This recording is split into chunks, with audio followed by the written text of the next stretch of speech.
আমার স্বামী একজন চরিত্রবান ছিলেন। আমি তাকে সবসময় অবহেলা করতাম। তারপরও সে কোনো রাগ করত না। একদিন রাস্তা থেকে একটা মেয়েকে নিয়ে আসলেন আমার বাড়িতে। মেয়েটা দেখতে খুবই সুন্দরী ছিল, কিন্তু মেয়েটিকে যে বাড়িতে নিয়ে আসলেন তার আমি কিছুই জানতাম না। মেয়েটিকে লুকিয়ে রাখতেন। একদিন আমি হঠাৎ রুমে গিয়ে যা দেখলাম তা দেখে আমার মনে হলো পায়ের নিচ থেকে মাটি সরে গেল। তাহলে পুরো ঘটনাটি আপনাদের বলি। আমি রাত 12টার দিকে বাড়ি ফিরছিলাম, হঠাৎ একটি মেয়ে পিছন থেকে বলতে লাগলো, এই যে শুনছেন, প্লিজ আমায় একটু হেল্প করেন। মেয়েলি কণ্ঠ শুনে পিছনে ফিরে তাকালো রাতুল। রাত প্রায় 1টা বাজে। এত রাতে একটা মেয়ে, তাও আবার কালো বোরকা, কালো হিজাব, হাত মোজা, পা মোজা পরা, হাতে বড়সড় একটা ব্যাগ। কিছুটা বিগড়ে গেল রাতুল। কি হেল্প করব আপনায়? আর এত রাতে একটা মেয়ে মানুষ রাস্তায় কেন এই বেশে? আমি অনেক বিপদে পড়ছি, প্লিজ কোথাও আজকে রাতটা থাকার ব্যবস্থা করে দেন। কান্না ভেজা কণ্ঠে বলল। প্লিজ কান্না থামান, মানুষ দেখলে বাজে ভাববে। এত রাতে একটা ছেলের কাছে হেল্প চাচ্ছেন? আজব মেয়ে আপনি। বিপদে পড়লে মানুষ আজবই হয়ে যায়। আজব হন আর যা ই হন, আমি আপনাকে কোথায় থাকার ব্যবস্থা করে দিই বলেন? আপনার বাসায় আজ রাতটা থাকা যাবে, বিশ্বাস করেন সকালে চলে যাব। এই মেয়ে, তোমার কমন সেন্স আছে? এত রাতে মেয়ে নিয়ে বাসায় গেলে আব্বু আম্মু আমায় কুইটটা লবণ দিবে। আমায় কোনোভাবে হেল্প করা যায় না? হেল্প হেল্প করতেছেন, এত রাতে বাসা থেকে বের হয়েছেন কেন? ঠিকানা কোথায় আপনার? বাসার ঠিকানা দেন, আমি বাসায় পৌঁছে দেই। বাসায় যাওয়ার হলে আর এত রাতে রাস্তায় থাকতাম না। আমার পরিবারে আপন কেউ নেই। সৎ মা বাবা নেই। তাহলে আমি হেল্প করতে পারব না। হাঁটতে শুরু করল রাতুল। মনের ভেতর খচখচ করতে লাগল। মেয়েটা হয়তো খুব বিপদে পড়ছে, নয়তো কি অপরিচিত কারো কাছে এত অনুরোধ করে। এখন তো রাস্তায় বখাটেদের অভাব হবে না যদি মেয়েটার কিছু হয়। এই ভেবে আবার পিছন হাঁটতে লাগল। আরে এখানেই তো ছিল, মেয়েটা কই গেল? আশেপাশে খুঁজতে লাগল। দেখে মেয়েটা দেয়ালের আড়ালে বসে আছে। এই যে শুনছেন? আমুচকা কারো ডাক শুনে হকচকিয়ে উঠে মেয়েটা। দেখে ওই ছেলেটা আবার আসছে। আপনি আবার কেন আসছেন? আপনার নিতে আসলাম। ইচ্ছা হলে আমার সাথে চলেন। রাতটা থেকে সকালে চলে এসেন। মেয়েটা কেঁদেই চলছে। প্লিজ কান্না থামান, চলেন আমার সাথে। বিশ্বাস করেন আমার মনে কোনো অন্য মতলব নেই।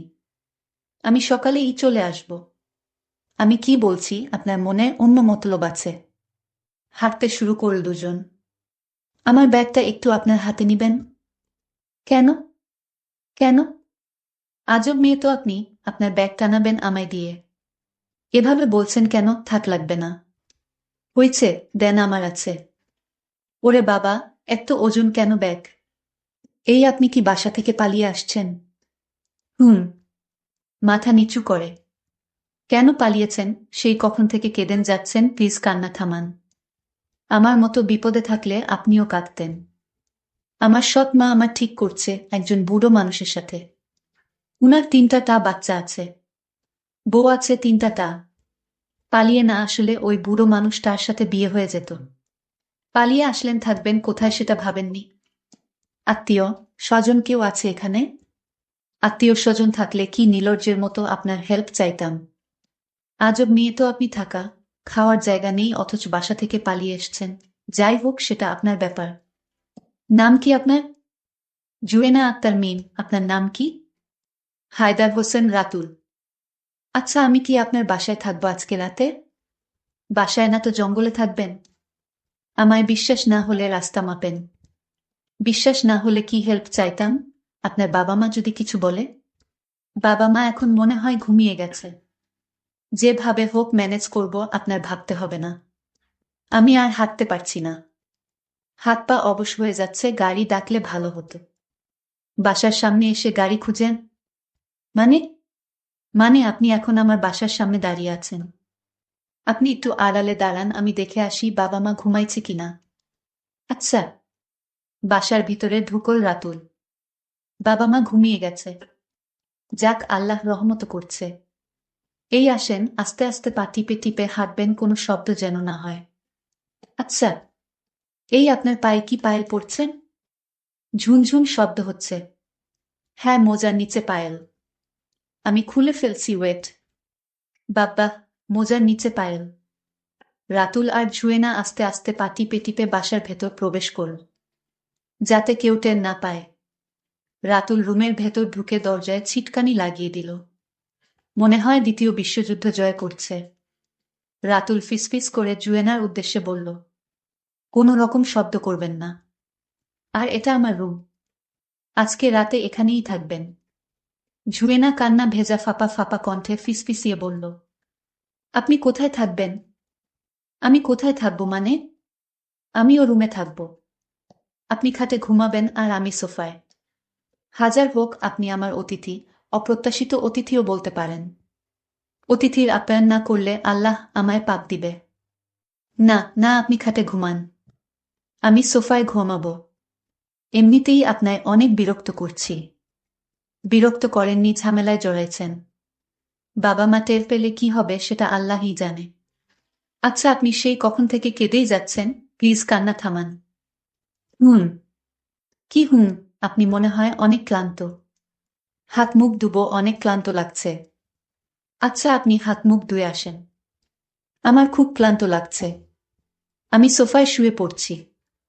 আপনি খাটে শুয়ে পড়েন ফ্রেশ হয়ে। হুম। আর শুনেন, সকালে কেউ দরজা নক করলে দরজা খুলবেন না। দরজা নক করলে আপনি গেস্ট রুমে চলে যাবেন। আর আপনার ব্যাগটাও খাটের নিচে রাখেন। আচ্ছা?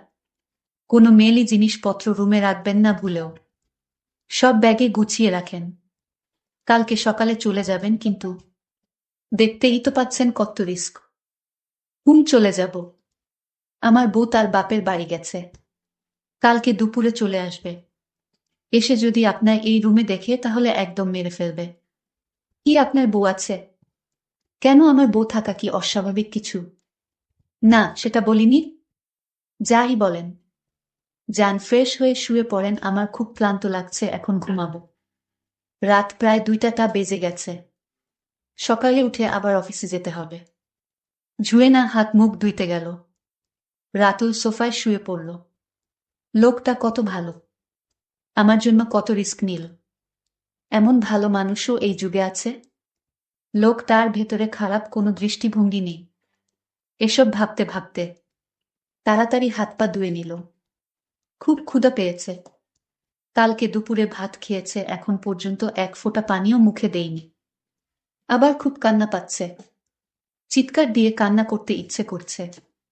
কান্না করলে বুকের ভেতরটা হালকা হতো। এমনটা হবে জুয়েনা কখনো ভাবতেও পারেনি। আজকের এই রাতটা হয়তো কখনো ভুলতে পারবে না। মাথার ভেতর দাগ কেটে থাকবে। লোকটার কালকে দুপুরে সকালে চলে আসবে। সকালে চলে যেতে হবে, কিন্তু কোথায় যাবে? তার জন্য যে সব দুয়ার বন্ধ। মাথার ভেতর প্রচন্ড পেইন হচ্ছে। ক্ষুধার জ্বালা সহ্য হচ্ছে না। এখন কি লোকটাকে ডাকা ঠিক হবে? অনেক বিরক্ত করছি উনাকে। খাটের উপর বসে রইল। ব্যাগেও খাবার কিছু নেই। লোকটা মাত্র শুইল। খুব ক্লান্ত বোধ হয় উনি। এখন ডাকলে কি রকম রিয়েক্ট করবে কে জানে। যে রকম রিয়েক্ট করার করুক। বিপদে পড়লে সব রকম রিয়েক্ট সহ্য করতে হয়। বিপদটা নিজের ভুলের কারণে হয়েছে, তাই সব রকম পরিস্থিতি নিজেরই ফেস করতে হবে। রাতুলের কানের কাছে গিয়ে আস্তে আস্তে বলল, এই যে শুনছেন? বেশি জোরেও কথা বলা যাবে না। আবার বলল, এই যে শুনছেন, একটু উঠেন প্লিজ। ধুর, উনি উঠছে না। এইটুকু সময়ের ভেতর এত গভীর ঘুমে তলিয়ে গেল। না, এভাবে উঠবে না উনি। অন্য পন্থা অবলম্বন করতে হবে। রাতুলের পায়ে পানি ছিটা দিল। রাতুল সাথে সাথে হকচকিয়ে লাফিয়ে উঠল। এই কে? কে? চুপ! আমি জুয়েনা। কিছুটা বিরক্ত ভাব নিয়ে বলল, ও আপনি? এতক্ষণ তো বোরকা হিজাব পরা ছিলেন, তাই চিনতে পারিনি। খুব বিরক্ত হচ্ছেন তাই না? জানেন আমি কালকে রাতে ভাত খেয়েছি, এখন পর্যন্ত একটু পানিও মুখে দেইনি। ক্ষুধার জ্বালায় ঘুমাতে পারছি না। যদি কিছু খেতে দিতেন। মেয়েটার মুখটা একদম শুকিয়ে আছে। চোখগুলো ফুলে গেছে। নাকের ডগায় ঘাম জমেছে বিন্দু বিন্দু। কি মায়া মেয়েটার ভেতর! এত মায়াবী মানুষ কি করে হয়? খুব মায়া হলো মেয়েটার প্রতি।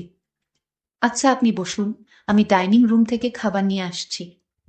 নিঃশ্বাস ছেড়ে বাঁচল ছুঁয়ে না। না, লোকটা খুব বেশি ভালো। কি ধৈর্য! জগৎটা এত বেশি বৈচিত্র্যময় কেন? কিছু কিছু মানুষ নর্দমায় ময়লা আবর্জনার চেয়েও খারাপ। আর কিছু কিছু মানুষ খুব বেশি ভালো। তখন তাকে খাবার দিলাম।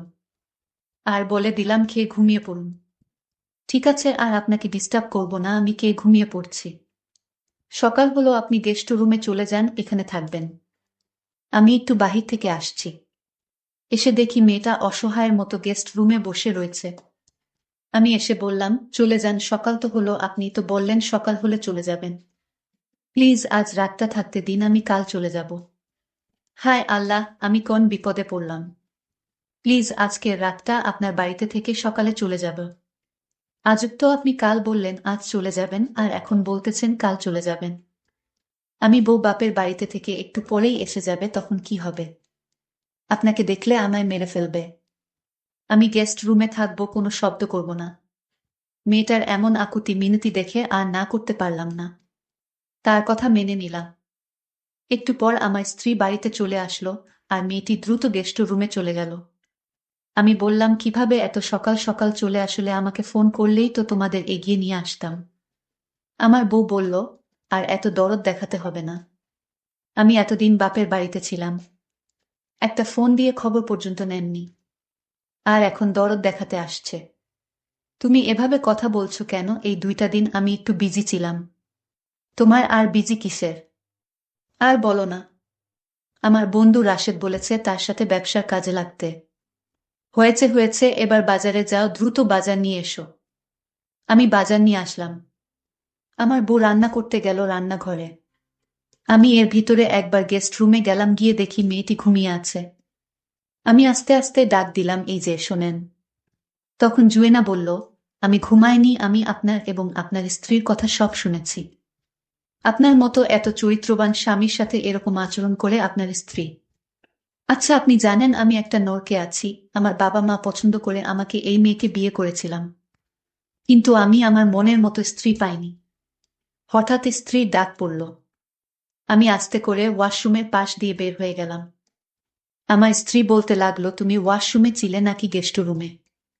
আমি বলেছি গেস্ট রুমে গিয়েছিলাম, আমার একটা পুরাতন ব্যাগ খুঁজতে। ও তাই?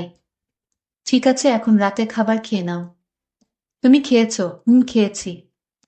এত ব্যান ব্যান না করে খেয়ে নাও। স্ত্রীর এরকম কথা শুনে কারো গলা দিয়ে ভাত নামবে না। তারপর আমার স্ত্রী যখন ঘুমিয়ে পড়ল, আমি কিছু খাবার নিয়ে গেস্ট রুমে চলে গেলাম। তারপর জুয়েনাকে বললাম, নাও, চুপচাপ খেয়ে নাও। তুমি খাবে না? না, আমি খাবো না। তুমি খেয়ে নাও। জুয়েনা আমাকে বলল, ঠিক আছে, আমিও ভাত খাবো না যদি আপনি না খান। না, তুমি কি বলছো? তুমি আমার কে? মনে করো আমি তোমার একজন আপনজন। জুয়েনার কথাগুলো শুনতে আমার খুব ভালো লাগতো। আমি জুয়েনাকে বললাম, আচ্ছা, তোমার কেমন ছেলে পছন্দ বলো, আমি তোমাকে বিয়ে দিব। আমার কেমন ছেলে পছন্দ জানতে চান? যদি বলি আপনার মতো। ও তাই জুয়েনা, আসলে আমি তোমার কথার মায়ায় পড়ে গেলাম। আমরা এসব গল্প করছিলাম। আমার স্ত্রী পাশ থেকে সব শুনে ফেলেছে ততক্ষণে। আমার স্ত্রী জুড়ে চিৎকার করে এলাকার মানুষ দিয়ে বাড়িতে ভিড় জমিয়ে ফেলেছে। জুয়েনা বলল, এখন কি হবে? কিছু হবে না। এলাকার মাতবর এসে আমাকে জিজ্ঞেস করল, তোমার ঘরে এই মেয়েকে কতদিন পর্যন্ত লুকিয়ে রেখেছিলে? মাদবর সাহেবের জবাবে আমি বললাম, কারো সম্বন্ধে ভালো করে না জেনে বাজে মন্তব্য করবেন না। এই মেয়েটি বিপদে পড়ে রাস্তায় কাঁদছিল রাত 2টার দিকে। আমি তাকে আমার বাড়িতে আশ্রয় দিয়েছি। এটা কি আমার অপরাধ? এলাকার লোক বলল, ভালো কথা, আশ্রয় দিয়েছে, কিন্তু তাকে লুকিয়ে রাখলে কেন? তার জবাবে আমি বললাম, আমি তাকে লুকিয়ে রেখেছি আমার স্ত্রীর জন্য। কারণ আমার স্ত্রী যদি অনুমতি নিতাম তাহলে কোনোদিন মেয়েটাকে আশ্রয় দিত না, আর তাই তাকে লুকিয়ে রেখেছিলাম। এটা আমরা মেনে নিতে পারলাম না। মাতবর সাহেব না মেনে নিতে পারলে আমাকে কি করতে হবে বলেন? তোমাকে এর শাস্তি হিসেবে এই গ্রাম ছাড়া হতে হবে। এলাকার সব মানুষ বলাবলি করতেছে। হঠাৎ করে জুয়েনা বলে উঠল, মাতবর সাহেব, আমি রাতুলকে বিয়ে করতে চাই। রাতুলের মতো মানুষ পাওয়া এই যুগে ভাগ্যর ব্যাপার। যদি রাতুল চায় আমি তাকে বিয়ে করতে চাই, তবু রাতুলকে গ্রাম ছাড়া হতে দিব না।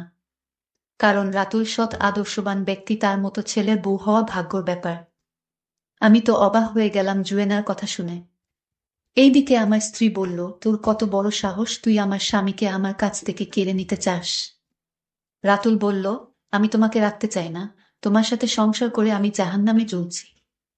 তোমার মতো দুশ্চরিত্রা নারীকে এ বাড়িতে রাখব না। এতদিন সহ্য করছি, আমার মা বাবার দিকে তাকিয়ে আর সহ্য করব না। তুমি এ বাড়ি থেকে চলে যাও, আমি ডিভোর্স লেটার পাঠিয়ে দেব। দর্শক বন্ধুরা, তোমরা হয়তো ভাবতেছ যে আমি জুয়েনাকে পেয়ে আমি আমার স্ত্রীকে ডিভোর্স দিচ্ছি। এটা তোমাদের একেবারে ভুল ধারণা। জুয়েনাকে না পেলেও আমি তাকে ডিভোর্স দিতাম। বন্ধুরা, আজকের গল্পটি কেমন লাগলো তা অবশ্যই কমেন্ট করে জানাবেন। দেখা হবে নতুন কোনো ভিডিওতে, সেই পর্যন্ত সকলে ভালো থাকবেন। ধন্যবাদ।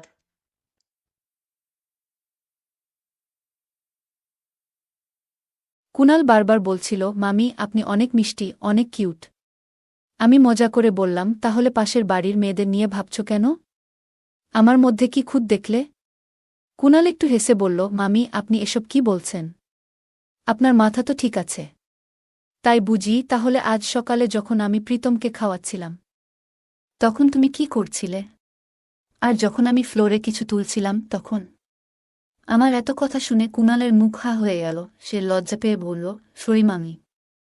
আমি আর তাকে কিছু বলার সুযোগ দিলাম না। আমি তাকে আমার ঘরে নিয়ে গেলাম। আমার নাম পূজা। আমি ৩০ বছর বয়সী বিবাহিত মহিলা এবং আমার বিয়ে হয়েছে ৫ বছর হল। আমাদের একটি ১ বছরের ছেলে রয়েছে। আমি এখনও আগের মতোই আকর্ষণীয় দেখতে ছিলাম এবং সম্ভবত এই কারণেই আমার সম্পর্কে অনেকেই আগ্রহী হয়ে থাকে। বাইরে বের হলেই সবাই আমার দিকে তাকিয়ে থাকে। আমার ভাগনা কুনালের সাথেও এমনই কিছু ঘটে যায়।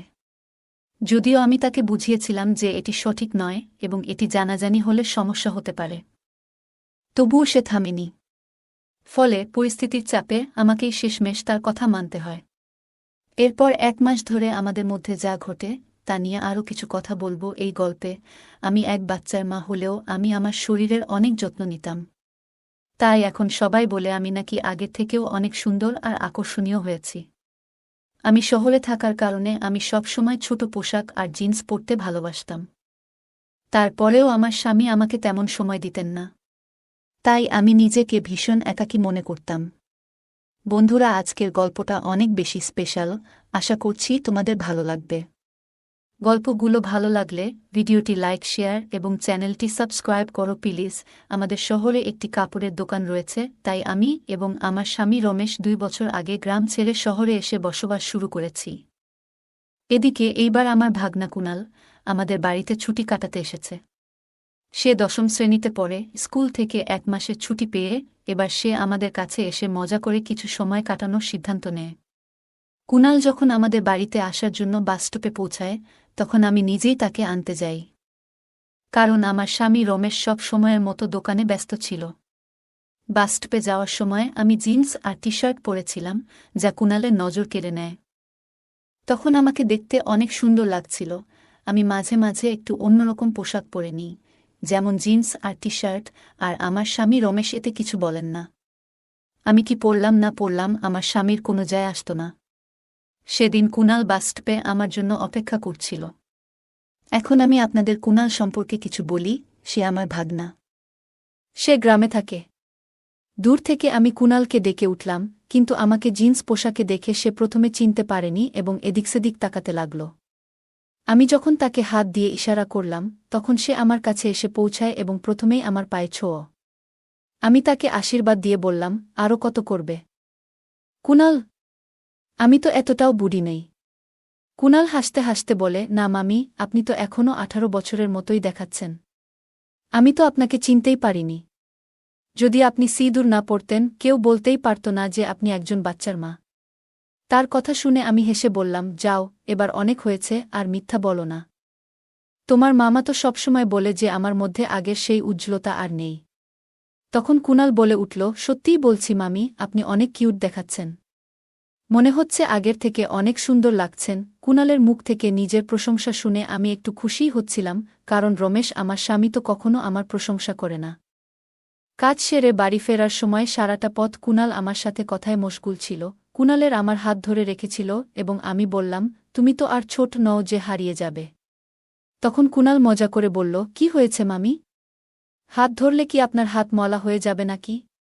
কুণালের উচ্চতা আমার থেকে সামান্য কম ছিল। আর আমি সেদিন শাড়ি পরিনি, তাই একটু অস্বস্তি হচ্ছিল। বাড়িতে পৌঁছানোর পর কুণাল গোসল সেরে নিল। আমি তার জন্য চা এবং কিছু নাশতা তৈরি করে দিলাম। তারপর আমরা একসঙ্গে বসে চা খেলাম। এই সময় আমি কুণালের কাছে তার মা ও পরিবারের সবার খোঁজ খবর নিলাম এবং রমেশকেও ফোন করে জানিয়ে দিলাম যে কুণাল এসে গেছে। আমার ছেলে প্রীতম, যাকে আমরা আদর করে খুব প্রীতমখু বলে ডাকি, তখনও ঘুমাচ্ছিল। গল্প করতে করতে আমি মজা করে কুণালকে জিজ্ঞেস করলাম, এই যে কোনো গার্লফ্রেন্ড বানিয়েছ নাকি এখনও সিঙ্গেল ঘুরছ?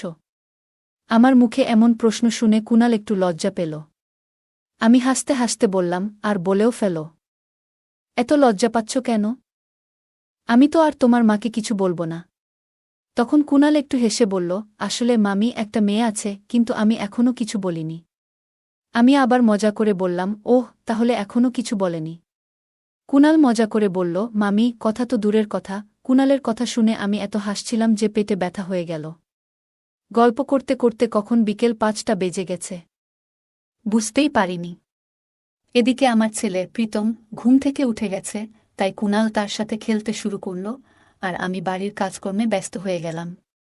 কিছুক্ষণ পর কুণাল প্রীতমকে নিয়ে আমার কাছে এলো, কারণ সে কাঁদছিল। কুণাল বলল, মামি, অনেকক্ষণ ধরে সে শান্ত হচ্ছে না, আপনি একটু সামলান। আমি বুঝলাম হয়তো ও ক্ষুধার্ত, কারণ দুপুরেও তাকে খাওয়ানো হয়নি, তাই আমি রান্নাঘরে গিয়ে প্রীতমকে খাওয়াতে শুরু করলাম। এ সময় দেখলাম কুণাল আমার দিকে তাকিয়ে আছে, আর আমি চোখ ফেরাতেই সে সরে গেল। আমি বুঝতে পারছিলাম তার মনের মধ্যে কিছু চলছে। আমি মৃদু হেসে বললাম, কি হয়েছে কুণাল? এতে লজ্জা পাওয়ার কি আছে? এরপর আমি তাকে বললাম, প্রীতমকে বিছানায় শুইয়ে দাও, এখন অনেকক্ষণ ঘুমাবে। তারপর আমি সবার জন্য রাতের খাবার তৈরি করতে ব্যস্ত হয়ে পড়লাম। এতক্ষণে রমেশও দোকান থেকে বাড়ি ফিরে এলো। রাতে রমেশ কাজ সেরে গোসল করে খাওয়ার জন্য বারান্দায় চলে এলেন। খাওয়া দাওয়ার পর রমেশ ও কুণাল কিছুক্ষণ গল্প করল, আর আমি রান্নাঘরের কাজ গুছিয়ে নিলাম। এরপর রমেশ ক্লান্ত হয়ে তার ঘরে গিয়ে শুয়ে পড়লেন। আমি কুণালের জন্য পাশের ঘরে বিছানা ঠিক করে দিলাম, কারণ বাইরে ঠান্ডা পড়তে শুরু করেছে। তারপর আমি নিজের ঘরে চলে গেলাম। ততক্ষণে রমেশ আমাদের ছেলে প্রীতমকে দোলনায় শুইয়ে দিয়েছে এবং আমার অপেক্ষায় ছিল। কিন্তু যখন আমি চুল বেঁধে বিছানায় পৌঁছালাম, দেখলাম রমেশ অপেক্ষা করতে করতে ঘুমিয়ে পড়েছে। এটা দেখে আমার সব অনুভূতিই ম্লান হয়ে গেল, কারণ গত কিছুদিন ধরে রমেশ বেশ চিন্তিত ছিল। সম্ভবত দোকানের কাজ ভালোমতো চলছিল না। তাই তাকে জাগালাম না, কারণ তার মানসিক চাপ বাড়াতে চাইনি। একটু মন খারাপ নিয়ে আমিও শুয়ে পড়লাম। কিন্তু তখন হঠাৎ মনে পড়ল যে আজ কুণাল এসেছে। সময় কাটানোর জন্য তার ঘরের দিকে চলে গেলাম। গিয়ে দেখলাম কুণাল বিছানায় শুয়ে সিনেমা দেখছে। আমাকে দেখে সে উঠে বসে বলল, মামি, কি হয়েছে? আপনি এখনো ঘুমাননি? আমি হেসে বললাম, না রে, কিছু না। ঘুম আসছে না, তাই ভাবলাম তোমার সাথে একটু কথা বলি। আমি বললাম, তোমার কাছে চলে এলাম। আচ্ছা, কি দেখছ? কুণাল মুচকি হেসে বলল, কিছু না মামি, ঘুম আসছে না, তাই সিনেমা চালিয়ে রেখেছি। আমি মজা করে বললাম, ওহ, কেমন সিনেমা? কোনো বিশেষ সিনেমা তো দেখছ না? কুণাল লজ্জা পেয়ে বলল, আরে না মামি, আপনি এসব কি বলছেন? তখন আমি হাসতে হাসতে বললাম, কেন? হিন্দি রোমান্টিক সিনেমা তুমি দেখ না নাকি? কুণাল বলল, হ্যাঁ, মাঝে মাঝে দেখি। এরপর কুণালও মজা করে জানতে চাইল, মামি, আপনি কি দেখেন? আমি হেসে বললাম, আরে হ্যাঁ, আমি তো তোমার মতোই মাঝে মাঝে দেখি। কুণাল হাসতে হাসতে বলল, আপনি এত মজার মজার কথা বলেন মামি। ইচ্ছা করে আপনার সাথে সারারাত গল্প করি। আমি হেসে বললাম, 1 মাস থাকলে দেখবে আমার কথা শুনতে শুনতে তোমারও বিরক্ত লাগবে, যেমন তোমার মামার হয়। তখন কুণাল একটু অবাক করে বলল, মামি, যদি কিছু মনে না করেন, একটা কথা বলবো। আমি বললাম, বলো কুণাল, আমি কেন কিছু মনে করব? কুণাল বলল, মামি, যদি আপনার আশেপাশে আমার বয়সী কোনো মিষ্টি মেয়ে থাকে তাহলে আমার সাথে একটু আলাপ করিয়ে দেবেন? তাহলে আমার ছুটিগুলোও ভালো কাটবে। আমি একটু মজা করে বললাম, ওহ, ভালো তো। এতই সহজ ভাবছ তুমি। কুনাল বারবার বলছিল, মামি, আপনি অনেক মিষ্টি, অনেক কিউট। আমি মজা করে বললাম, তাহলে পাশের বাড়ির মেয়েদের নিয়ে ভাবছ কেন? আমার মধ্যে কি খুঁত দেখলে? কুনাল একটু হেসে বলল, মামি, আপনি এসব কি বলছেন? আপনার মাথা তো ঠিক আছে, তাই তো? আমি মুখ গোমড়া করে বললাম, এটা কি বললে? কি মনে করছো আমি কিছু বুঝি না? আজ সকালে যখন আমি প্রীতমকে খাওয়াচ্ছিলাম তখন তুমি কি করছিলে? আর যখন আমি ফ্লোরে কিছু তুলছিলাম তখন? আমার এত কথা শুনে কুনালের মুখ হা হয়ে গেল। সে লজ্জা পেয়ে বলল, সরি মামি, আমি তো মজাক করছিলাম। আমি হেসে বললাম, আরে সরি বলার কিছু নেই। তোমরা ছেলেরা ঠিক এই রকমই। আগে গম্ভীর হয়ে কথা বলো, তারপর সরি বলে আমাদেরই অপ্রস্তুত করে দাও।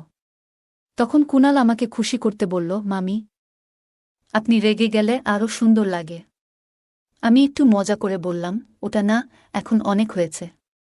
এবার ঘুমাতে যাও, আমাকেও সকালে উঠতে হবে। যখন আমি বের হচ্ছিলাম কুনাল আমার হাত ধরে বলল, মামি, আমরা তো এখন বন্ধু। কবে আবার আপনার সাথে গল্প করতে পারব?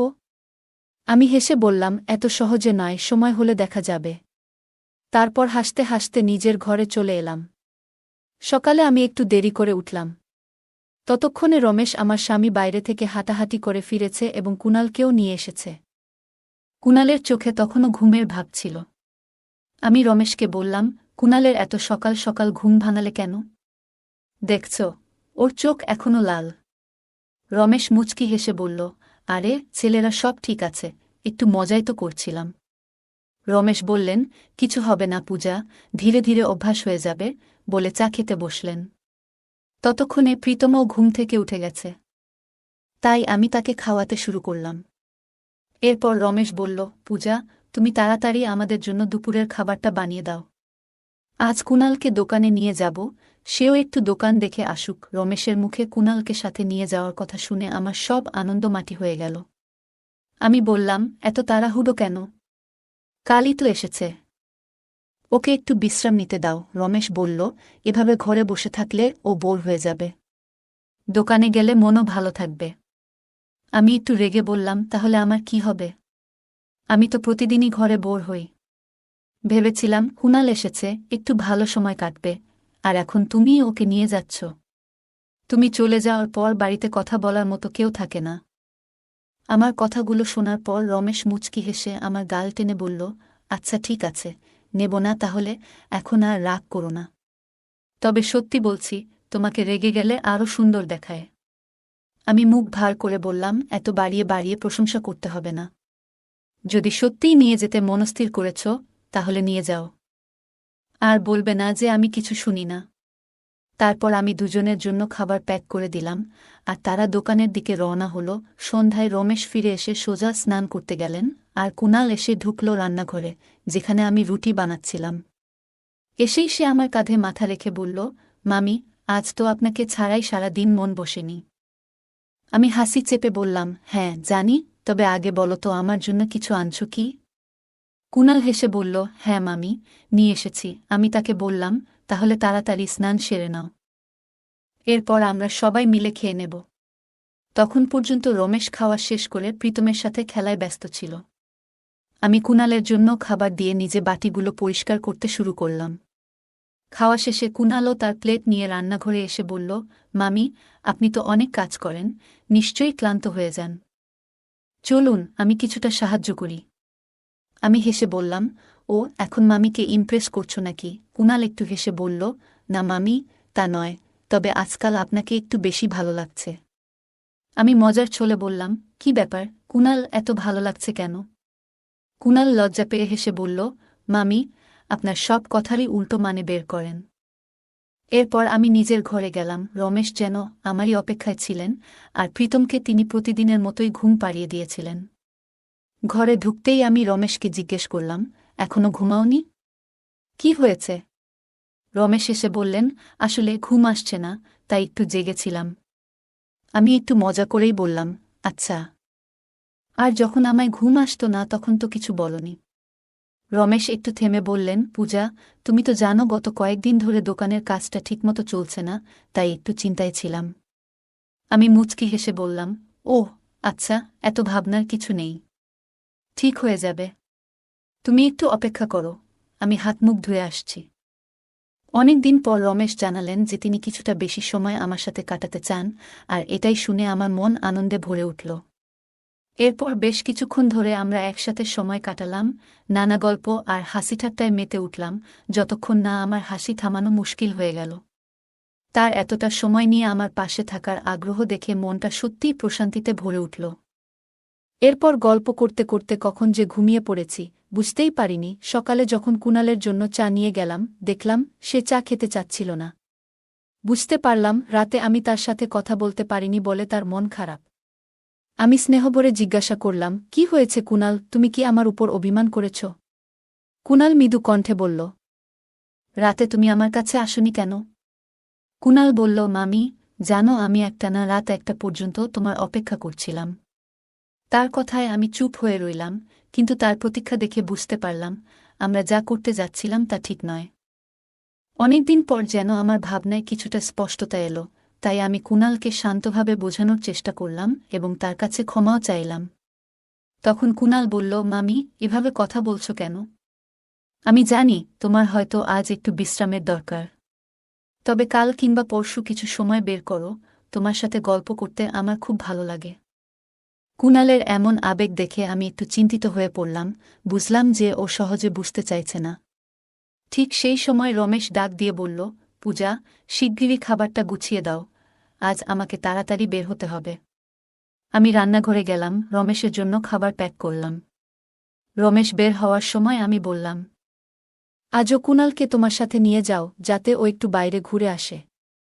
জানতাম বাড়িতে থাকলে ও আমাকে একা থাকতে দেবে না। তবে রমেশ একটু অবাক হয়ে বললেন, কালও তো তুমি বললে ওকে বাড়িতে থাকতে দাও, আর আজ সাথে নিয়ে যাওয়ার কথা বলছ। ও তো দোকানে মনও বসাতে পারছে না। এটা বলেই রমেশ চলে গেলেন। কুণাল ঘর থেকে বেরোতেই আমার পিছু পিছু রান্নাঘরে চলে এলো এবং আমাকে বোঝানোর চেষ্টা করতে লাগল, প্লিজ মামি, একটু ভাবো। তার এমন অনুরোধ দেখে বুঝতে পারছিলাম সে হয়তো সহজে মানবে না, এবং তার এই জেদটার কারণও আংশিকভাবে দায়ী আমি নিজেই। অবশেষে ভাবলাম, আচ্ছা কুণাল, ঠিক আছে, চলো ঘরে যাই। কিন্তু তখনই কেন যেন আমার চোখে জল চলে এলো। কুণাল সেটা দেখে অবাক হয়ে জিজ্ঞেস করল, মামি, তুমি কি সত্যিই খুশি নও? তার প্রশ্ন শুনে অজান্তেই আমার চোখ ভিজে উঠল, আর আমি তার পায়ের কাছে বসে বললাম, প্লিজ কুণাল, আমাকে ক্ষমা করে দাও। আমারই ভুল ছিল, তোমার সাথে এমন মজা করা উচিত ছিল না। যেদিন তুমি এখানে এলে তখন থেকেই কেমন একটা অস্থিরতা অনুভব করছিলাম। বুঝতে পারছিলাম তোমার প্রতি একটা অদ্ভুত টান অনুভব করছি, কিন্তু পরে বুঝতে পারলাম এটা ভুল। এটা ঠিক নয়, তুমি তো আমার ছেলের মতো। আমাদের সম্পর্কটা এমন হওয়া উচিত নয়। প্লিজ আমাকে ক্ষমা করো। আমার কথা শোনার পর কুণাল আর এক মুহূর্তও সেখানে থাকেনি। দ্রুত নিজের জিনিসপত্র গুছিয়ে গ্রামের বাড়িতে ফিরে যাওয়ার সিদ্ধান্ত নিল। সেও তার ভুল বুঝতে পারছিল। আসলে প্রতিটা সম্পর্কের একটা সীমা থাকে, যা অতিক্রম করা ঠিক নয়। গল্পে কুণালের প্রতি মাতৃসুলভ মমতা এবং কুণালের কিছু আবেগের কারণে একটি সীমানা অতিক্রম করার প্রবণতা তৈরি হয়েছিল। তবে সময়মতো ভুল স্বীকার এবং সঠিক সিদ্ধান্ত গ্রহণ তাদের সম্পর্ককে সঠিক পথে ফিরিয়ে আনে। এই গল্পে কুণালের প্রতি মূল চরিত্রের মমতা এবং স্নেহ ছিল মাতৃসুলভ। কিন্তু যখন সেই মমতা এবং স্নেহ কিছু সীমারেখা অতিক্রম করার পর্যায়ে পৌঁছে যায়, তখন তিনি উপলব্ধি করেন যে সম্পর্কের একটি নির্দিষ্ট সীমানা থাকা উচিত। প্রতিটি সম্পর্কের মধ্যে কিছু অপ্রকাশিত সীমা থাকে, যা অতিক্রম করা সম্পর্ককে জটিল করতে পারে এবং ভুল বোঝাবুঝি তৈরি করতে পারে। কুণালের প্রতি তার আবেগ ছিল ভালোবাসার মতোই, কিন্তু সেই ভালোবাসা যেন ভুল পথে না যায় সেদিকে মনোযোগী থাকা প্রয়োজন ছিল। প্রায়শই সম্পর্কের সমস্যাগুলির সমাধান খোলামেলা কথোপকথনের মধ্যেই নিহিত থাকে। গল্পের মূল চরিত্রটি কুণালের সঙ্গে সোজাসুজি কথা বলেন এবং নিজেদের মধ্যে সৃষ্ট ভুল বোঝাবুঝির সমাধান করেন। তার খোলামেলা কথোপকথন কুণালকে নিজের অবস্থান এবং অনুভূতির ব্যাপারে সচেতন হতে সহায়ক হয়। এই ধরনের সৎ এবং সরল যোগাযোগ আমাদের ব্যক্তিগত জীবনের বিভিন্ন সম্পর্কের সমস্যাগুলো সমাধানে অত্যন্ত গুরুত্বপূর্ণ। গল্পে আমরা দেখতে পাই যে সংযম এবং আত্মনিয়ন্ত্রণ একটি সম্পর্ককে সঠিক পথে রাখতে কতটা সহায়ক হতে পারে। মূল চরিত্রটি বুঝতে পারেন যে তার আবেগকে নিয়ন্ত্রণে রাখা জরুরি, কারণ তা সম্পর্কের সৌন্দর্য এবং মর্যাদাকে হুমকির মুখে ফেলে দিতে পারে। এই শিক্ষা আমাদের মনে করিয়ে দেয় যে আমাদের আবেগ এবং অনুভূতির প্রতি সংযম থাকা অত্যন্ত প্রয়োজনীয়, বিশেষত তখন যখন সেগুলো সম্পর্কের সীমানা অতিক্রম করার ঝুঁকিতে থাকে। গল্পের শেষের দিকে কুনাল নিজের ভুল বুঝতে পেরে নিজেকে দূরে সরিয়ে নিয়ে যায়। এটি সম্পর্কের মর্যাদা এবং সীমা রক্ষা করার জন্য তার নিজস্ব সিদ্ধান্ত। প্রতিটি সম্পর্কের ভিত্তি হল পারস্পরিক সম্মান, যার অভাবে সেই সম্পর্ক অবমূল্যায়িত হতে পারে। কুনাল এবং মূল চরিত্রের মধ্যে সম্পর্কের প্রতি এই শ্রদ্ধাবোধ এবং বোঝাপড়া তাদের ভুল বুঝতে এবং একে অন্যের প্রতি শ্রদ্ধা প্রদর্শন করতে সহায়তা করে। গল্পটি শেষ পর্যন্ত আমাদের জানায় যে প্রতিটি ভুলই একটি শিক্ষা। এই অভিজ্ঞতা তাদের উভয়ের জন্যই শিক্ষণীয়, যা ভবিষ্যতে তারা সম্পর্কের ব্যাপারে আরও সচেতন এবং সংযত হয়ে উঠতে পারবেন। গল্পটি দেখায় যে ভুল থেকে শিক্ষা নিয়ে তা পরবর্তীতে সঠিক পথে পরিচালিত করাই সবচেয়ে বড় আত্মোন্নয়ন। অতএব এই গল্পটি আমাদের বোঝায় যে সঠিক সম্পর্ক বজায় রাখতে পারস্পরিক বোঝাপড়া, শ্রদ্ধা এবং সীমানার প্রতি সম্মান থাকা অত্যন্ত প্রয়োজন। আবেগ থাকা সত্ত্বেও সংযম বজায় রাখা, আত্মনিয়ন্ত্রণ করা এবং সম্পর্কের মর্যাদা রক্ষা করা হল এই গল্পের প্রধান শিক্ষণীয় বিষয়। বন্ধুরা, যদি এই গল্পটি ভালো লেগে থাকে তাহলে দয়া করে ভিডিওটি লাইক করুন এবং আমাদের চ্যানেলটি সাবস্ক্রাইব করুন। পাশে থাকা বেল আইকনটি প্রেস করুন যাতে করে আমরা যখনই নতুন ভিডিও আপলোড করি তার নোটিফিকেশন সবার আগে আপনার কাছে পৌঁছে যায়। ধন্যবাদ, দেখা হবে আমাদের পরবর্তী ভিডিওতে। আমি আমার চাচিকে খুব ভালোবাসতাম এবং তিনি আমার সব কথায় বিশ্বাস করতেন। তিনি দেখতে অনেক সুন্দর ছিলেন, আমি তার রূপের প্রেমে পড়ে যাই। গায়ের রং ছিল ফর্সা, একটু স্বাস্থ্যবান, যা তাকে আরও সুন্দর করে তুলেছিল। চাচির শ্বশুরবাড়িতে প্রথমে ঘোমটা পড়ে থাকতেন, কিন্তু সময়ের সাথে সাথে ভাইবোন ভাগ্নেদের সাথে বন্ধুত্ব গড়ে উঠতে থাকে। চাচি আর চাচা সবাই একসাথে থাকতে শুরু করলেন এবং সব কিছু স্বাভাবিক হয়ে গেল, এমনকি ঘোমটা দেয়া বাদ দিয়ে দিলেন। আমার চাচি যখন বিয়ে করে বাড়ি এলো তখন আমি তাকে আমার চাচির মতো ভাবতাম, কারণ তার সাথে আমার বয়সের পার্থক্য খুব বেশি ছিল না। নতুন কেউ বাড়িতে এলে সে খুশি হতো, উত্তেজিত হতো এবং তার সাথে আরও কথা বলত। পুরো বাড়িটাও সে সুন্দর করে তুলত এবং তার কথা বলার মধ্যে একটি বিশেষ আকর্ষণ ছিল। সে রান্নাঘরে দাঁড়িয়ে কাজ করছিল, আর যখনই সে কিছু চাইত আমি তা এনে দিতাম। আমরা হাসতাম, ঠাট্টা করতাম, লুডো খেলতাম, কখনো একসাথে বসে চা পান করতাম। আর আমি তার দিকে চেয়ে থাকতাম, জানি না কেন। একটা সময় ছিল যখন পরিবারে এটা নিয়ে কথা উঠেছিল যে হয়তো আমার খালার সাথে আমার কিছু অদ্ভুত সম্পর্ক আছে। এই খবরটি পরিবারের একজন মহিলার দ্বারা ছড়িয়ে পড়েছিল, কারণ তিনি শিক্ষিত এবং সুন্দরী ছিলেন। কিভাবে কথা বলতে হয় জানতেন, ভালো খাবার রান্না করতেন, সবকিছুই বুঝতে পারতেন। পরিবারটি তাকে খুব ভালোভাবে গ্রহণ করেছিল এবং তাকে সবসময় সম্মান করত। কিন্তু যখন তাকে নিয়ে আলোচনা হয়েছিল কেউ তার বিরুদ্ধে কিছু বলতে পারেনি, শুধু বলেছিল যে তার সাথে আমার সম্পর্কটা অন্যরকম ছিল। আপনি নিজেই ভেবে দেখুন এটা কিভাবে হতে পারে না। অনেকেই অনেক কথা বলেছিল, যদিও আন্টি সবাইকে আশ্বস্ত করেছিলেন যে আমি তার ছেলের মতো। তিনি বলতেন যদি চাচা তার মায়ের জায়গায় থাকতে পারেন তাহলে আমার ক্ষেত্রেও তা সম্ভব। আর একজন ছেলে কি তার মাকে নিয়ে হাসিঠাট্টা করতে পারে না? এভাবে কি আমাদের বিব্রত হওয়া উচিত ছিল? লোকেরা আমাদের সম্পর্ককে ভুল বুঝেছিল, যার ফলে আমাদের একে অপরের সামনে আসা দেখা উচিত ছিল না। কিন্তু যখন মানুষ যদি আমাদের উপর দোষ না দিত তবে হয়তো অনেক কথাই বলা হতো না। কিন্তু আমরা একে অপরকে অনেক সম্মান করতাম এবং আজও আমি তাকে একটি পরামর্শ দিয়েছিলাম যা বাস্তবায়ন করতে যাচ্ছিলাম। তাকে অভিনন্দন জানাতে গিয়েই আমি হতবাক হয়েছিলাম, জানতাম না যে এই উপদেশটি আমার জীবনকে ধ্বংস করবে এবং আমার বাড়িতে অশান্তি সৃষ্টি করবে। আমার নাম শ্রাবণ, আমার পরিবারের আমিই যুবক এবং সবচেয়ে শক্তিশালী। সবাই আমাকে বিশ্বাস করত। লোকে বলত যখনই কোনো কাজে বিয়ে হতো সব কাজ আমার হাতে তুলে দেওয়া হতো। তারা জানত শ্রাবণ যদি কাজে মন দেয় তাহলে তা সফল হবেই। প্রত্যেক পরিবারে এরকম একজন সদস্য থাকে এবং আমার এক বোন ছিল। আমি, আমার বাবা মা এবং আমার বোন সবাই একই গ্রামে এক বাড়িতে থাকতাম। যদিও তার স্বামী আর নেই, একটা ছেলে ছিল যার নাম ছিল সাজু। সে নিজের জগতে মগ্ন থাকত। সাজু আমার থেকে ছোট ছিল। একবার আমি আমার চাচির বাড়ি গিয়েছিলাম। সেদিন আমি বললাম, চাচি, তুমি এত সুস্বাদু খাবার রান্না করেছ। আমি মুগ্ধ, তার খাবার সত্যিই অসাধারণ ছিল। এরপর থেকে আমি ইচ্ছে করেই তার বাড়িতে যেতাম, শুধু তার রান্না করা খাবারের জন্য। আমি অজুহাত খুঁজতাম যেন তার বাড়িতে খাবার খাওয়ার সুযোগ পাই। একদিন খাওয়ার পর সারা সপ্তাহ তার কথা মনে হতো। কিন্তু আমার মা বলতেন, তোমার চাচির সাথে বেশি মিশো না। চাচা থাকলে কথাই অন্যরকম হতো। মা বোঝাতেন, যখন কারো বাড়িতে বোন থাকে, কোনো লোক তার বাড়িতে যায়। কিন্তু তোমার চাচা নেই, তার স্ত্রী আর ছেলের সাথে তোমার সম্পর্ক কি? হ্যাঁ, তার ছেলে তোমার ভাই, মাঝে মাঝে দেখা করো। কিন্তু তার বাড়িতে যাওয়ার দরকার নেই। 4 ঘন্টা বসে থেকে কী লাভ, মা বলতেন। আমার চাচির সাথে আমার সম্পর্ক যেন ভুলে যাই। আসলে আমার চাচা বয়সে বড় ছিলেন এবং চাচি আমার থেকে প্রায় 1-2 বছরের বড় ছিলেন। আমি বলতাম, তুমি জানো, পরিবারের একজন মহিলাও বলেছিলেন আমার চাচির কট্টর শত্রু ছিলেন। তোমার চাচি এবং পুরো পরিবার জানে তিনি কখনো ভালো কিছু করেননি। সবসময় অন্যের চরিত্র নিয়ে কথা বলতেন। মা বলতেন, সে সাধারণ মহিলা নয়, সে তোমার চাচি। এখন আর তোমার ওখানে যাওয়া আমার ভালো লাগছে না। আমি যদি তোমাকে কিছু করতে বাধা দিই, তুমি কেন আমার সাথে ঝগড়া করছ? আমি বললাম, ঠিক আছে, ভবিষ্যতে এই ব্যাপারটা দেখব। আমার চাচি তখন খুব বিরক্ত ছিলেন এবং শুধু তার অনুভূতির কথাই বলতেন। তাহলে কি পরিবারের কেউ আমার চাচাকে ভালো মনে করবে না? আন্টি কখনোই জীবনে কোনো কাজ করেননি এবং শুধু তার ঘর চালাতেন। তিনি অনেক ধনসম্পদ নিয়ে বিদেশ চলে গেলেন, সবাইকে বললেন যে সেখানে গিয়ে ব্যবসায় টাকা বিনিয়োগ করবেন এবং সবার টাকা দ্বিগুণ হবে। কিন্তু সেখানে যাওয়ার পর সেই টাকাও নষ্ট হয়ে গেল। ফিরে আসার পর লোকে জিজ্ঞেস করল, কি হলো? এরপর তিনি মারা গেলেন।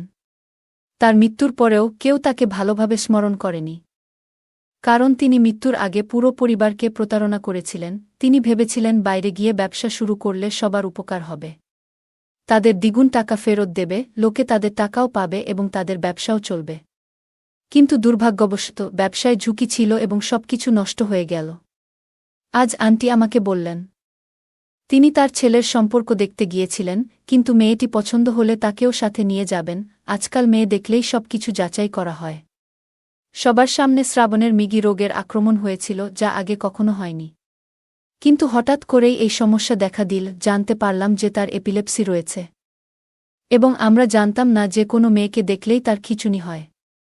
আগে সে নিয়মিত ওষুধ খেত, তাই ভালোই ছিল। কিন্তু আমি লক্ষ্য করলাম, যখনই সে কোনো মেয়েকে দেখে, তখনই এই সমস্যা দেখা দেয়। এখন এটি প্রায় হতে শুরু করেছে। সবাই বলছে তাকে বিয়ে করালে সমস্যা ঠিক হয়ে যাবে। কিন্তু কিভাবে তাকে বউ দেখাবে যখন তার সামনেই খিঁচুনি হয়? এপিলেপসি একটি জটিল রোগ। প্রথম দিকে মানুষ জানত না যে এপিলেপসির আক্রমণ প্রাণঘাতী হতে পারে। তারা ভাবত কোনো ভূত আক্রমণ করেছে। তারা বিভিন্ন অদ্ভুত পদ্ধতি ব্যবহার করত, কেউ জুতার গন্ধ শুকাত, কেউ জাদুবিদ্যা করত। কিন্তু ডাক্তারের কাছে গেলে তিনি একটি ওষুধ দেন, যা প্রতিদিন খেতে হয়। যেদিন ওষুধ খাওয়া হবে না, সেদিন স্ট্রোক হওয়ার সম্ভাবনা থাকে। চাচির বক্তব্য অদ্ভুত শোনায়। লোকে বলে এপিলেপসি আক্রান্ত ব্যক্তিকে বিয়ে করলে সে সুস্থ হয়ে যাবে। কিন্তু চাচির কথাই ঠিক যে মেয়েকে দেখেই যদি খিঁচুনি হয়, তাহলে কিভাবে সে সেরে উঠবে? কোনো মেয়ে বা তার পরিবার যদি জানে যে এই রোগ আছে, তারা বিয়েতে রাজি হবে না। আমি বললাম, আমার পরিচিত একজন ডাক্তার আছে। আমি তার সাথে কথা বলব এবং প্রতিকারের উপায় খুঁজব। আমি চাচিকে সান্ত্বনা দিয়ে বললাম, আমি কাল এসে রাজকে ডাক্তারের কাছে নিয়ে যাব। আমি যাব, তবে মা বলেছে সেখানে না যেতে। কিন্তু কারো সাহায্য করা তো অপরাধ নয়। আমাদের সম্পর্ক কিছুটা অদ্ভুত হয়ে গিয়েছিল এবং আমরা দুজনেই ভুল বুঝেছিলাম। আমাদের চাচির কাজের ধরন ছিল এমন যে তিনি রাতে দেরি করে আসতেন। পরিবারের অভ্যাস ছিল রাতে চা পান করা, এবং আমারও সেই অভ্যাস ছিল। চাচি রান্নাঘরে চা বানাতেন, আমিও সেখানে যেতাম। আমরা রান্নাঘরে দাঁড়িয়ে চা খেতাম এবং এখানে ওখানে কথা বলতাম, কিন্তু লোকে আমাদের লক্ষ্য করল যে আমরা মাঝরাতে উঠে হাসাহাসি করছি। একদিন আমরা রান্নাঘরে দাঁড়িয়ে হাসছিলাম, ঠাট্টা করছিলাম। হঠাৎ চাচা কাজ থেকে তাড়াতাড়ি ফিরে এলেন এবং দেখলেন। তিনি বললেন, তোমার ছেলেকে বুঝিয়ে বলো। সেই ঘটনার পর থেকে আমাদের সম্পর্ক পরিবর্তিত হল। তারপর সবাই আলাদা ঘর বানিয়ে নিল। যৌথ পরিবার ভেঙে গেল। যৌথ পরিবার ভেঙে যাওয়া মানে এই নয় যে পারিবারিক বিষয় ও প্রশ্ন থেকে মুক্তি পাবেন, বরং খবর পাওয়া আরও সহজ হয়ে গেল। আমি যদি চাচির বাড়িতে যেতাম তাহলে সেই খবর পুরো পরিবারে ছড়িয়ে পড়ত, কেউ না কেউ বলত সে প্রতিদিন সেখানে যায়। এখন প্রশ্ন ছিল আমার ভাইয়ের মতো চাচাতো ভাইয়ের জীবন নিয়ে। সে অসুস্থ ছিল এবং তার চিকিৎসা খুব জরুরি ছিল। আন্টি ঘর চালানোর চিন্তায় খুব উদ্বিগ্ন ছিলেন। ছেলে থাকাটা খুব জরুরি ছিল। 3 বছর বয়সে না হলেও 3 বছর বয়সে বাড়িতে হাজারটা কাজ ছিল যা সে নিজে করতে পারত না। মাঝে মাঝে আমি রুমের বাল্ব বদলিয়ে দিতাম, কখনো তার রেশন নিয়ে আসতাম, আর কখনো অন্য কোনো ঘরের কাজ করতাম যা সে একেবারেই করতে পারত না। এখন সে বড় হয়ে উঠছিল, কিন্তু পুরো পরিবার তাকে ঘৃণা করত এবং কেউই তাকে তাদের মেয়ের জন্য পছন্দ করত না। তাই সে তার ছেলেকে বিয়ে করাতে খুব আগ্রহী ছিল এবং তাকে সম্পর্ক বোঝাতে বলেছিল। আমি তার সাথে বন্ধুত্ব করার অনেক চেষ্টা করেছি, কিন্তু সে খুব অদ্ভুত ছিল, নিজের জগতে ব্যস্ত থাকত। পড়ালেখায় ভালো ছিল না, কোনো কাজ করত না, এমনকি চাকরিও করত না। হয়তো এটা তার বাবা মায়ের কারণেই ছিল, কিন্তু পরিবারের সদস্যরা চাচাকেও ভালোভাবে দেখত না। আমি তাদেরকে ডাক্তারের কাছে নিয়ে গেলাম। বলল, তুমি আরাম পাবে, প্রতিদিন একটা করে বড়ি খেতে হবে। এই বড়ি ছাড়া তুমি বাঁচতে পারবে না, যেমন ডায়াবেটিক রোগীর জন্য ইনসুলিন প্রয়োজন। বুঝলাম, এই বড়ি তার জন্য অত্যন্ত জরুরি। ডাক্তার বললেন, ধৈর্য ধরো, তোমার ছেলেকে সুস্থ হতে দাও। কিন্তু তিনি বললেন, আমি অপেক্ষা করতে পারি না। আমি আজকাল আমার স্বাস্থ্য সম্পর্কে কিছুই জানি না। আমার কি হবে, তার কি হবে, তার দেখাশোনার জন্য কেউ থাকবে না। আমি বলেছিলাম, আমরা মেয়েটিকে দেখতে গিয়েছিলাম। তিনি বললেন, তুমিও আমার সাথে আসো। আমরা সেখানে গিয়ে বসলাম, মেয়েটিও এগিয়ে এলো। প্রথমে মনে হলো আমার চাচাতো ভাইয়ের অবস্থা ভালো আছে, হয়তো ওষুধে কাজ করছে। কিন্তু হঠাৎ তার অবস্থা খারাপ হতে শুরু করল। সবাই অবাক হয়ে গেল। মেয়েটি বলল, আপনারা সেই নারীদের মধ্যে যারা মনে করেন বিয়ের পর সব ঠিক হয়ে যাবে। আপনারা তার চিকিৎসা করান, তারপর বিয়ের কথা ভাবুন। নিচে নামতেই আমি বললাম, তুমি এটা সহজে করতে পারো। আমরা সম্পর্ক দেখতে এসেছি, তোমার মেয়েকে তুলে নিতে নয়। আমরাও সম্মানীয় মানুষ। চাচি রাগ না করতে বললেন। আমরা সেখান থেকে ফিরে এলাম। বাড়ি ফিরে মা খুব বিরক্ত হলেন, জিজ্ঞাসা করলেন আমি কোথায় ছিলাম। বললাম, এক বন্ধুর বিয়েতে। মা বললেন, তোমার বোনের জন্য আমি চিন্তিত। বিয়ের পর থেকে তাকে এখানে আসতে দেয় না। আমাদের সাথে খারাপ ব্যবহার করেছে, ফোনে কথা বললেও মনে হয় কিছু লুকিয়ে আছে। যখনই কিছু জিজ্ঞেস করি বলে সব ঠিক আছে। ঈশ্বরকে ধন্যবাদ, কিন্তু আমি তার মা। বুঝতে পারি কিছু সমস্যা আছে, কিন্তু সে কিছু বলে না। আমি চিন্তিত ছিলাম। মা বললেন, দিদি নিজের ইচ্ছেমতো বিয়ে করেছে। আমরা সেই লোকটাকে পছন্দ করতাম না। খুব রাগী এবং অবদ্ধ, কিন্তু বোনের পছন্দ ছিল। আমি চিন্তায় থাকি, পছন্দের বিয়ে সবসময় সফল হয় না। মেয়েদের উপর চাপ থাকে। তারা ভাবে নিজের ইচ্ছায় করেছি, সব সহ্য করতে হবে। এমনকি অত্যাচারও সহ্য করে। এভাবে চলতে পারে না। আমি বললাম, আমরা তাকে সাহায্য করতে পারি। মা বললেন, মেয়েরা যখন নিজের ইচ্ছায় বিয়ে করে তারা পাপ করেনি। কিন্তু শ্বশুরবাড়ির লোকেরা যেন তাদের ভাগ্যের কাছে ছেড়ে দিয়ে যা খুশি তাই করে। আমার সংসারে বেশ কিছু সময় কাটিয়েছি এবং দেখেছি এমন দুর্ভাগ্যপূর্ণ মহিলার জীবন কিভাবে হয়। দিনরাত কাঁদে। আমি চাই না আমার মেয়ের জীবন তেমন হোক। আমাদের পরিবারের কেউ জানত না আমার বোনের এই অবস্থার কথা, নইলে সবাই হাজারটা কথা বলত। আমি তাকে সান্ত্বনা দিয়ে বললাম, যদি কোনো বড় সমস্যা হয় আমরা সমাধান করব। আমাদের বাড়িতে আমরা জীবনের কঠিন পরিস্থিতির মুখোমুখি হয়েছি। আমরা এই সত্যটি গোপন রেখেছিলাম এবং পরিবারের মধ্যে ছড়িয়ে দিয়েছিলাম যে আমাদের ইচ্ছানুযায়ী বিয়ে হয়েছে। এই খবর শুনে আমার চাচি মন খারাপ করলেন, যখন গোটা এলাকায় ছড়িয়ে পড়ল যে একটি ছেলের মেয়েকে দেখলেই অদ্ভুত খিঁচুনি হয়। এই খবর দ্রুত ছড়িয়ে পড়ল, আর এমন অনেক রোগের খবর ছড়াল। এটাকে ইংরেজিতে ফিট বলা হয়। মানুষ এই ধরনের গল্প খুব পছন্দ করে, কিন্তু যখন এটা হয় তখন শুধুমাত্র সেই ব্যক্তিই জানে কত কষ্টের। চাচি বললেন, আমার ভাগ্য খারাপ, আমার সারা জীবন দুশ্চিন্তায় কাটবে। কেউ একজন পরামর্শ দিয়েছিল তার ছেলেকে বিধবা নারীর সাথে বিয়ে করাতে। আমি বললাম, এতে কোনো সমস্যা হবে না। কিন্তু চাচি উত্তর দিলেন, কিভাবে আমার ছেলেকে একজন বিধবার সাথে বিয়ে করতে পারি? এটা কি তার দোষ যে সে বিধবা? আমাদের উচিত তার সম্মান করা। আমার ছেলে এখনও বিয়ে করেনি, সে ছোট, সুদর্শন, মনের দিক থেকে একটু কাঁচা, কিন্তু এটা তার দোষ নয়। চাচি কাঁদতে কাঁদতে বললেন, আমার ছেলের মধ্যে কোনো মন্দ নেই, সে মাদক খায় না, মিথ্যা বলে না। আমি তাকে সান্ত্বনা দিয়ে বললাম, আমরা একটা সমাধান বের করব। তিনি কখনো কারো সাথে খারাপ আচরণ করতেন না, কোনো মেয়ের দিকে তাকাতেন না, বরং নিজের জগতে ব্যস্ত থাকতেন। সম্ভবত তার অসুস্থতার কারণেই তিনি অন্যদের সাথে মিশতে পারতেন না। আমি বিশ্বাস করি না যে তিনি অন্য কোনো ধারণা দিয়েছিলেন, তবে আমি মনে করি এটি পুরোপুরি ঠিক, এবং আপনি যেমন বলছেন, মহিলা, যখন কেউ একটি মেয়েকে বিয়ে করে এবং কয়েক বছর পরে তার স্বামী মারা যায়, তখন সে একজন মহিলার বয়স বাড়ে না, কিন্তু তার জন্য আবার বিয়ে করা কঠিন হয়ে যায়। যদি আপনি এমন একটি মেয়েকে বিয়ে করেন যার স্বামী মারা গেছে এবং তাকেও পুনরায় বিয়ে করতে হয়, তবে সে অবশ্যই আপস করবে। বিয়ে করলে অনেক সমস্যা হতে পারে, কারো হয়তো হার্টের সমস্যা, কারো পায়ের সমস্যা, বা অন্য বড় অসুখ। মহিলাদের জন্য পরিস্থিতি কেমন হবে? বেঁচে থাকাও যেন এক প্রকার রোগ, এবং এর অদ্ভুত ব্যাপার হল, হঠাৎ কিছু হলে লোকটি ভয় পায় এবং ভাবে হয়তো পাগল হয়ে গেছে বা কোনো অশরীরী শক্তির কবলে পড়েছে। কিন্তু এটা আসলে এক ধরনের রোগ, ওষুধ খেলে সব ঠিক থাকে। আপনার ছেলেকে এমন একটি মেয়ের সাথে বিয়ে দিন। তাহলে সে তার দেখাশোনা করবে এবং আপনার সংসারও দেখবে। আজকাল একটি মেয়ে অনেক কষ্টে বিয়ে করে এবং বিধবা হলে পুনরায় বিয়ে করে।